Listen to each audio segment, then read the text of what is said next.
গ'লো বন্ধু আমাৰ অসম শ্ৰেষ্ঠ নাৰদ এয়া বসন্ত বৰগোহাঁই তাকে দুআষাৰমান ক'ব তেওঁ মনৰ ভাল লাগিলে মানে বহুত নমল লগ পাইছোঁ ইয়াক দেই আমি একদম বিহুতে লগ পোৱা আজি একদম অজানিতে লগ পাই গ'লোঁ ভাল লাগিছে লগ পাই তেওঁ এজন বিহুৱা আৰু নাৰদো এইফালে কি ধুনীয়া অসম শ্ৰেষ্ঠ য'তে পায় আপোনালোকে চাব চেনেলটো ছাবস্ক্ৰাইব কৰিব দেই মৰম দিব বহুত বিন্দা আছে মোৰ কাৰণে বহুত আৰু মোৰ ভিউৱাৰ্ছটো বেছি লাগে ওলাই গ'লো নহয় ভিউৱাৰ্ছ পুৰা আহিব নিশ্চয় এওঁক চাব দেই এওঁ পাৰফৰ্মেঞ্চ দেখাম আপোনালোকে চাই ল'ব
পৰম সৌভাগ্য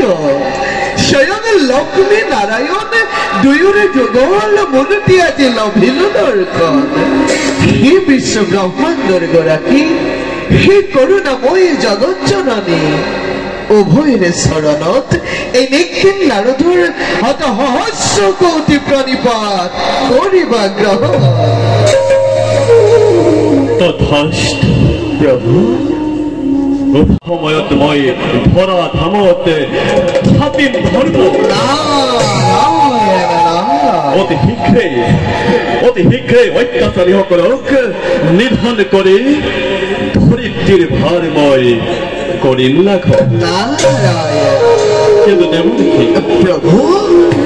মোৰ এই বিশেষ কাৰ্যত তুমি সহায় কৰিব লাগিব তোমাৰ সহায়ৰ বাবে নিখিল নাৰদ সদায় সমভাগী হৈ যাব বাৰু দেৱকী প্ৰভু এবে তুমি যোৱা আমিও আমাৰ নিজ কৰ্তব্যত সমগ্ৰ ভাল প্ৰভু আপোনাৰ আজ্ঞা শিৰোগত কৰি এই সম্প্ৰতি বিশ্ব ব্ৰহ্মাণ্ডৰ কল্যাণ অপেক্ষী এই গুৰুত্বৰ কাৰ্য সাধিবৰ বাবে নিজকে মই কৰোগৈ প্ৰস্তুত।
গতিকে বিধিমতে অবিলম্বে কৰা প্ৰতিকাৰ নতুবা নাৰায়ণ ধ্বংস হ'ব অমৰাৱতীপুৰ ধ্বংস হ'ব দেৱ ভৈক্ষ বসুন্ধৰা নীতি পলকতে ধৰণী কম্পিত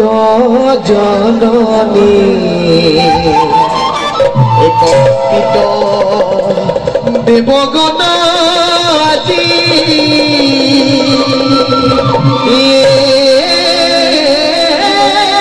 শুনা শুনা শুনা শুনা পুৰন্দৰ মুহুৰ সন এই প্ৰিয় আহে ক্ষীৰ নাই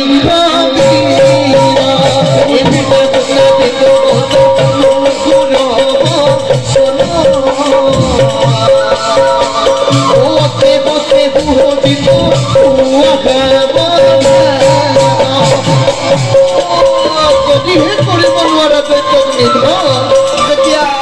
কি কৰিবাহে আমি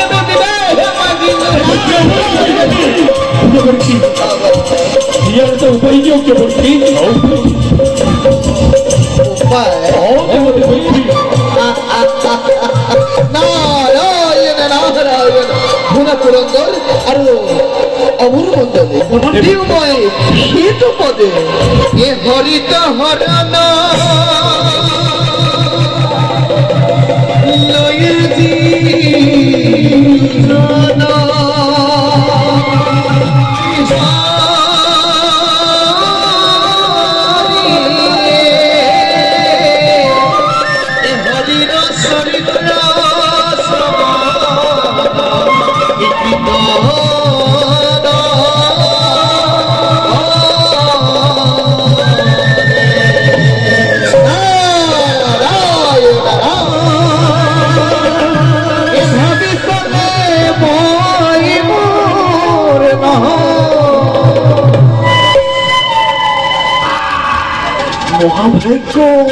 মহাভাগ্য হিৰণ্যাক্ষবীৰ তোমাকে বিচাৰি বিচাৰি ফুৰি আছো হাবাথুৰি খাই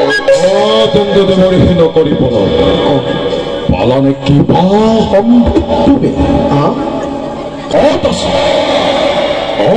চৈত্যজন প্ৰতিদ্বন্দ্বী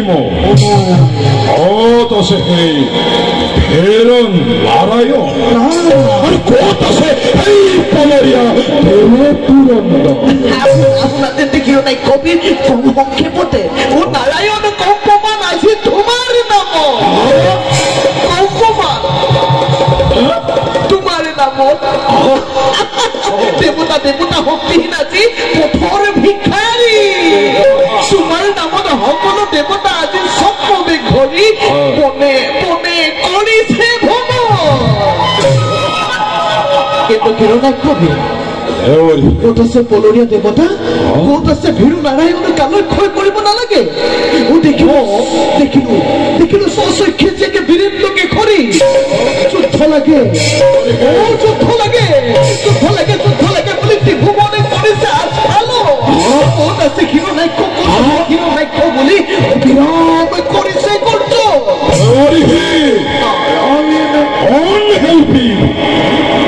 দেবতা গন্ধৰ্ব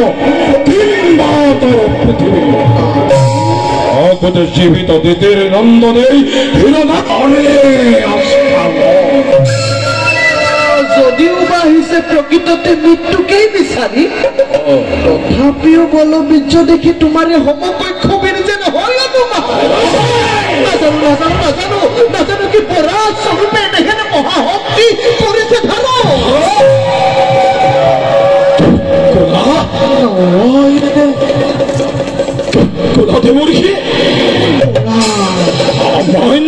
এক পৰাহৰ সমকক্ষ বলে অপমান কৰিস মনে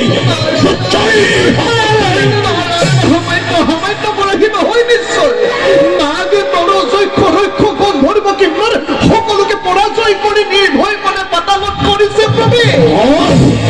আৰু হিৰণ্যাক্ষবীৰ আকাৰে কামিনী পৰমা সুন্দৰীক পত্নী ৰূপে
অতি সুন্দৰ হয়েছে না